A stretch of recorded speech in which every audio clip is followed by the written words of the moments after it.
A'udzubillahi minasyaitonirrajim. Bismillahirrahmanirrahim. Assalamualaikum warahmatullahi wabarakatuh. Bismillah, alhamdulillah, la haula wala quwata illa billah, amma ba'd. Sedulurku dimanapun kalian berada, semoga kalian sehat selalu, sehat pikirannya, sehat hatinya, dan selalu memiliki niat yang baik untuk kedepannya. Alhamdulillah Lur, pada kesempatan malam ini saya akan membahas sesuatu fenomena yang terjadi di masyarakat untuk biniati ibadah, ya, niat ibadah, karena opini-opini di masyarakat sudah marak terjadi karena kebanyakan orang itu melihatnya dari hal-hal yang memang sangat maaf ya, bodoh gitu. Bodohnya kenapa? Dia hanya tahu dari film horor, dari cerita-cerita, atau dari katanya, dari orang ke orang, ya. Apa sih itu penampakan gitu? Saya akan membahas sesuatu tema yang mana tema ini sesuatu menurut saya ya menggelikan gitu. Penampakan gitu. Pocong, kuntilanak, dan sejenisnya. Padahal itu jin-jin juga yang menyerupai sesuatu yang mana ditakuti oleh kebanyakan manusia yang mempercayai itu. Padahal jin yang bisa masuk ke ranah manusia, ke alam dunia kita, alam manusia, itu sebenarnya titik terlemahnya jin itu sendiri. Kalau kita berani, otomatis dia takut. Kalau kita takut, otomatis dia senang. Karena dia memang tugasnya seperti itu. Karena ada bangsa jin, ada salah satu kelompok jin yang mana memang bisa masuk ke dunia manusia itu sendiri. Dan yang bisa menampakkan ke alam manusia itu jin yang umurnya sudah ratusan tahun, ribuan tahun. Tapi perlu diingat loh, jin yang masuk ke alam manusia itu adalah titik terlemahnya jin itu sendiri. Ya, disebut oleh para kalangan ulama ahlu sunnah wal jamaah, disebut dalam bahasa Arab ini tasyakul. Ya, tasyakul itu jin yang masuk ke alam manusia, alam kasar, ya. Dan itu sebetulnya titik terlemahnya jin, bisa kita bunuh.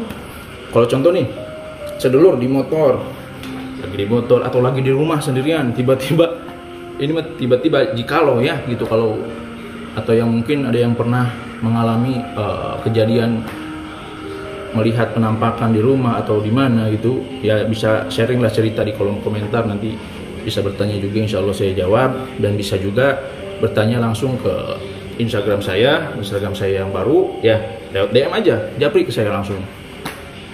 Di Instagramnya itu @kangperi212.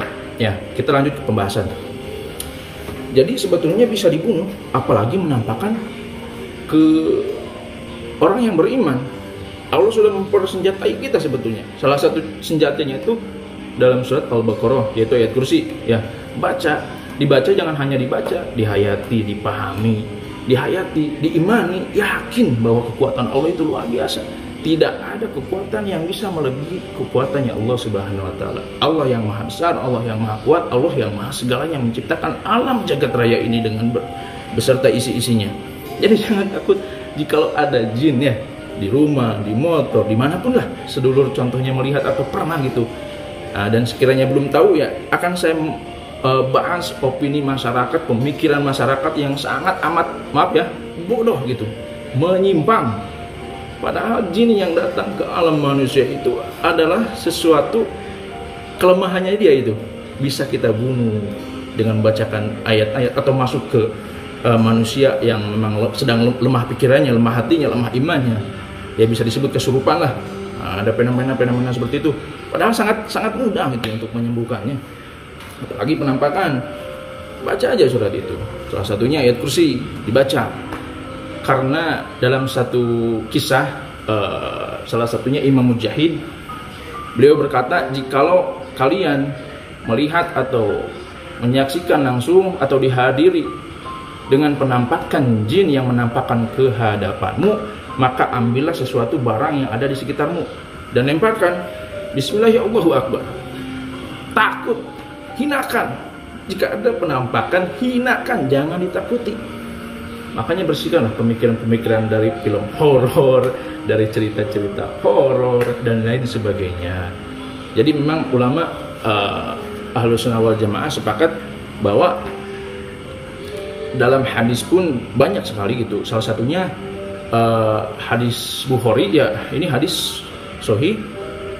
Suatu ketika Nabi Muhammad sedang melaksanakan sholat malam dan dihadiri penampakan yaitu jin, yang mana saya baca dalam keterangan itu jinnya jin ifrit gitu. Seketika Nabi Muhammad langsung mencekiknya, ya. Dan andai kata Nabi Muhammad, saya tidak mengingat perjanjian saudaraku Sulaiman dengan bangsa jin, ya Nabi Sulaiman alaihissalam dengan bangsa jin, maka sungguh saya akan mengikatmu di tiang sampai besok pagi agar kamu bisa dipertontonkan dan dilihat oleh orang banyak. Berarti dalam kesimpulan masalah penampakan memang nyata ada, tapi perlu digarisbawahi jangan takut ya, apalagi sudah tahu video ini terus lihat penampakan jadi takut ya. Intinya harus dikupas lagi, dipelajari lagi, diperdalami lagi, diyakini lagi, diimani lagi gitu, bahwa yang namanya penampakan jin mau menyerupai apapun itu, sungguh jangan takut. Itu adalah situasi terlemahnya jin, bisa kita bunuh. Waktu Nabi lagi sholat, cekik sampai mengecil, lidahnya menjulur sampai ke lutut. Dan andai kata Nabi, saya tidak mengingat perjanjian saudaraku Sulaiman alaihissalam dengan bangsa jin, sungguh saya akan mengikatmu di tiang sampai besok pagi, kata Rasulullah. Dan banyak kisah-kisahnya lagi. Tentunya kalian perlu tahu juga, jangan dikarenakan memang jin bisa dibunuh terus kalian mencari setan gitu. Banyak tuh konten-konten yang kadang-kadang membuat saya tertawa. Sekelompok anak muda mencari rumah kosong gitu, nyari-nyari penampakan, ngapain dicari gitu ya. Kalaupun ingin berniat membuat konten yang bernuansa dakwah, carilah tempat yang benar-benar pandangan masyarakat manusia itu, masyarakat orang-orang maksudnya, masyarakat lingkungan itu. Contoh di suatu daerah ada tempat yang memang katanya angker, kita sambangi saja, datangi saja, buat uji nyali di situ. Walaupun ada penampakan ya praktekkan amalan yang ini gitu. Jangan takut, pokoknya jangan takut. Intinya segala sesuatu yang mana datang ke kita, entah itu cerita-cerita, entah apa, jangan sampai pemikiran kamu itu terdoktrin, sugesti kalian itu mengerucut ke satu hal, perlu kalian kupas lagi ya. Kita orang-orang muslim banyak sebetulnya kisah-kisah atau tata cara yang bisa dilakukan oleh kita. Dan untuk hal yang saya bahas ini, penampakan jin, sekali lagi saya ingatkan, jangan takut. Itu titik terlemahnya jin itu sendiri ya, dan bisa kita bunuh, bisa kita usir, bisa kita lempar karena dia sudah melanggar kode etik ya. Intinya dia masuk ke alam kita, otomatis hukum alam dia menjadi kasar. Bisa kita lempar pakai batu, bisa kita, pokoknya kalau kita contoh membaca ayat yang mana itu sudah disediakan oleh Allah Subhanahu wa taala dalam surat Al-Baqarah, salah satunya ayat kursi. Sungguh kalau kalian paham dan bisa membacanya dengan yakin, dengan dipahami dengan rasa yang yakin, sungguh itu jin ya yang menyerupai kuntilanak, pocong, entah dan yang lainnya akan terbakar dengan hangus sehangus-hangusnya. Nah, tapi harus yakin ya, jangan sampai kadang-kala kan orang, contoh sedulur lah, mengalami penampakan terjadi di depan muka atau sedang di perjalanan di motor, entah sedang duduk di rumah gitu, ada penampakan dari kejauhan atau tiba-tiba langsung. Apa sih yang dirasakan oleh sedulur? Contohlah kita di motor, belum juga ada penampakan sudah merinding. Contoh melewati suatu tempat ya, padahal itu jin itu tahu banyak orang yang memikirkan di tempat itu banyaknya jin. Contoh ada orang kecelakaan di pohon beringin ya, celaka, banyak tuh kalangan masyarakat kadang-kadang, wah di situ ada penunggunya. Penunggunya seperti apa? Penunggunya tinggi besar, ini. Didengarkan oleh jin. Ini senjata saya. Maka jadilah penunggu jin yang menunggu pohon beringin itu semakin menjadi-jadi karena banyaknya ditakuti oleh manusia itu sendiri. Contoh orang beriman lewat santai, tenang. Ada Allah, terapkan dalam hati, terapkan di pikiran. Ya, insya Allah bisa bermanfaat dan bisa membantu orang juga. Seperti itu. Jadi kadang-kala kan kalau lihat penampakan itu pertama merinding. Nah, habis merinding dada berdebar, pikiran kemana-mana. Jadilah sesuatu yang dipikirkan oleh kamu itu sendiri jadi, karena setan sedang memantau kamu, jin itu sedang memantau kamu. Apalagi pemikirannya lemah, hatinya lemah, imannya lemah, udah jadilah penampakan. Bisa-bisa pingsan lah karena energinya habis terkuras. Seperti itu. Jadi saya tekankan di video singkat ini, jangan takut ya. Jangan takut dengan yang namanya penampakan. Jika sekiranya banyak yang ingin dipertanyakan oleh sedulur, harus bagaimana, memang tidak saya jelaskan semua di video. Bisa langsung ditanyakan di Instagram saya, Kang Ferry 212, di Instagram yang baru yang saya buat. Tanyakan aja, langsung japri DM ya, seperti itu. Tapi saya tekankan lagi sekali lagi lor, jangan mentang-mentang sekiranya setan itu bisa kita taklukkan dengan ayat-ayat yang lainnya. Jangan punya pemikiran seperti itu ya. Apalagi mendatangi tempat yang tadi saya bahas ya, dicari-cari, habis ketemu penampakan lari kayak gitu. Konyol kayak gitu. Jangan. Intinya ini jikalau menemukan penampakan ada orang yang kerasukan setan dan lain sebagainya, sebetulnya itu titik terlemahnya setan atau memasuki tubuh manusia ya, tetangga kamu, saudara kamu, orang lain, entah siapa itu.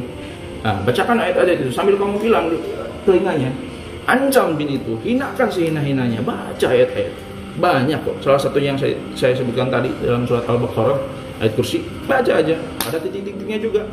Seperti itu ya. Mungkin sekian ya lor, kurang lebihnya mohon maaf karena memang banyak sih sebenarnya yang ingin saya sampaikan, cuman intinya penampakan itu seperti itu yang saya jelaskan tadi. Jangan sampai kalian takuti karena memang itu titik terlemahnya setan, titik terlemahnya jin itu sendiri karena memasuki ranah manusia.